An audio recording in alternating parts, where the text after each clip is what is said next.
Kom mar KESSHA kwa sirkal mondo neni ochiwo omenda ne sikunde e samo winjore.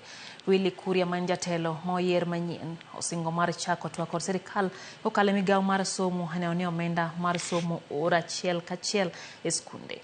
Kuria bende oseo sirkal kuom deko chwalo omenda e sikunde gima owacho ni chojo chenro mag somo.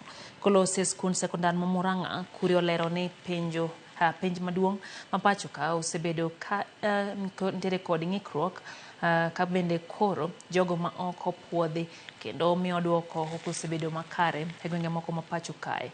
Okodwol matawo penj nek mondo miyo oket okenge makare marito duoko mag penj ma pacho kae. Bende okwayo migawo mar somo oket jopuonjre mag JSS e skunde sekondar kolero ni skunde mag primary onge gigo madwarore e siro kit somo ma kamano.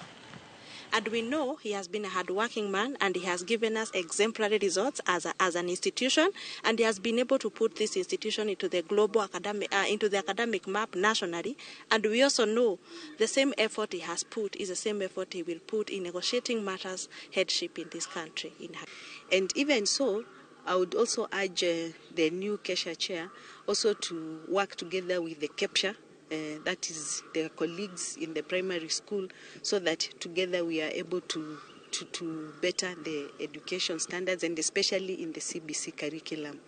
One of the issues that we are having is the issue of capitation, and we are urging the government to ensure that with the 22,244 per student is actually reached per year, because currently what is available in schools is roughly 10,400. And this is too little for runners. So we want the entire capitation to be directed to schools so that they can be able to advance education as far as tuition and operations accounts are concerned. Jotuo 24 dhi nyime gi yudo thieth e osiptal ma Kitengela level 4 bang' achiel gi kod magine kinde ng'anyo mano timore tich